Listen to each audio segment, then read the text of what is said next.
Good morning and welcome to the channel. As some of you may recognise, this is Beach Road in Pattaya, and today I'm going to talk about some of the things that I don't like about Thailand.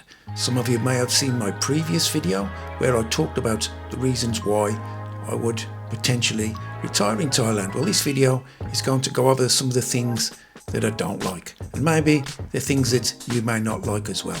And as you can see, it is a scorchingly hot day. It's about 34 degrees, and that is one of the things that I don't like, the heat, and it may be one of the things that you don't like as well. So you may be wondering why I said in my why I'm considering retiring in Thailand video that one of the reasons was the weather, and now I'm saying the things that I don't like in Thailand. Well, yes, that is true, but there is a difference between holidaying for 2 or 3 weeks here or retiring and staying for much longer periods. Is this a deal breaker, the weather? No, it's not, but it's a case of managing the situation. With the hottest month in April and temperatures reaching the high 30s and the humidity levels making it feel even hotter, this can be a problem. And if you're walking around a lot, you're going to be soaking wet with sweat. So if you're holidaying in Thailand for 2, maybe 3 weeks, you might not even notice the effects of the heat. You could, if you're just in the bars in the daytime, eating and going out of an evening, you may not even notice it. But if you're anything like me, and I like to have a look around and do things in the daytime, explore, go to different places, then the heat can be a problem. And like I said earlier, it is a case of just managing the situation. So how do we manage the situation? Well, if you're going to be in the bars all day and then just venture out of an evening, the heat wouldn't really affect you.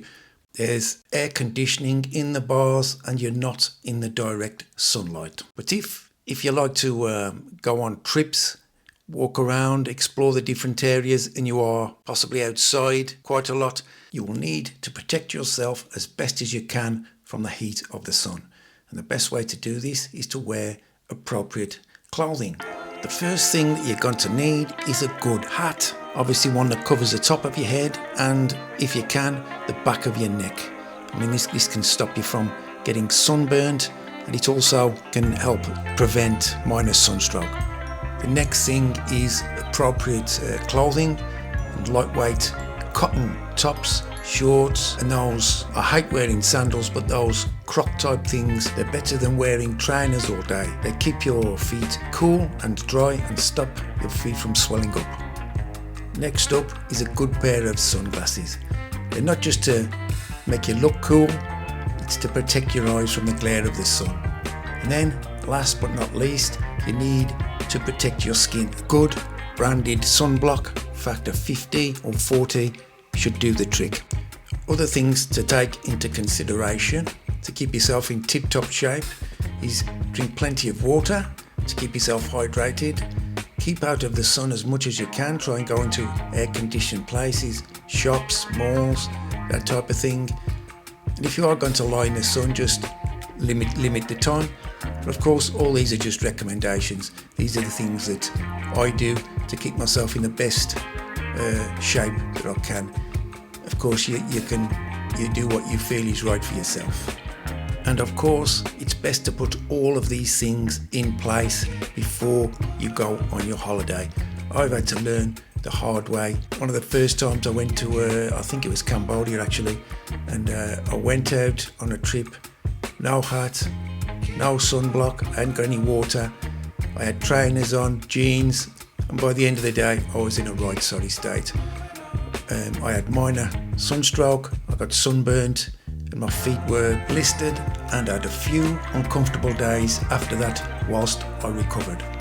So the next thing that I'm going to talk about that I'm not too keen on in Thailand is the food. And it's not the Thai food.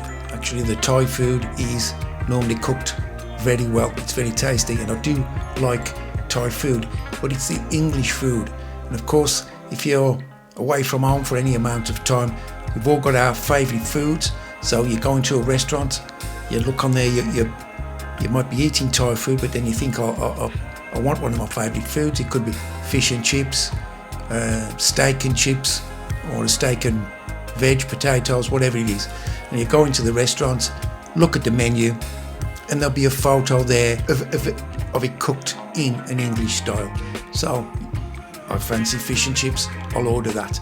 But then when your food comes, it doesn't look the same, and it certainly doesn't taste the same. Now that's not always the case, of course. Once you've been there for a while, you will find the restaurants which cook good English food, and there are restaurants in Thailand that cooks good English food. You just have to find them. But until you can find these out, it can be a bit of a problem. In the majority of cases, the food has been very good, and this is an example of that. It's the Brick and Barrels, which is on the Beach Road in Pattaya. The food is excellent, both English and Thai. They have live bands on, and it's a good night out. Also, you've got the Sportsman just round it. Well, it's just off the Beach Road on Soi 13, I think it is. They also serve excellent food in there, both Thai and English. So I don't want to give the impression that all restaurants in Thailand don't cook very good English food. It was just the odd couple of cases. And the Thai food there was good. It was just a couple of cases where the English food wasn't as good as what you would have expected. So the last thing I'm going to talk about in this video are the pesky insects in Thailand, mainly the mosquitoes. I usually get the mosquito bites on the backs of my arms and on my hands. They're not really painful, and I don't think they're harmful, although they can be serious to some people. Usually I use that hydrocortisone cream, and it clears them up in 3 or 4 days, but up until then it can be uncomfortable and pretty itchy. You can buy hydrocortisone cream at most chemists in Thailand, and it's relatively cheap, so there's no need to take any with you. I've also tried that spray, anti-mosquito spray. It can work, but it doesn't smell too good, so who wants to go out smelling of mosquito spray? So this was just a short video on some of the things that I don't like about Thailand. Are they a deal breaker? No. The pros far outweigh the cons for spending time or retiring in Thailand. So nowhere's perfect, and it's about finding the right place that's right for you and your situation. So I hope these have been some helpful hints to help you enjoy your time in Thailand better and more safer. So if you are going to Thailand this year, stay safe, and I'm sure you'll have a great holiday. Thanks for watching the video to the end. I hope you've enjoyed it. If you have, please consider subscribing, like and share. Look out for my other videos, which will be coming out very soon, and I will see you all then. Okay, so thanks again for watching, and bye for now.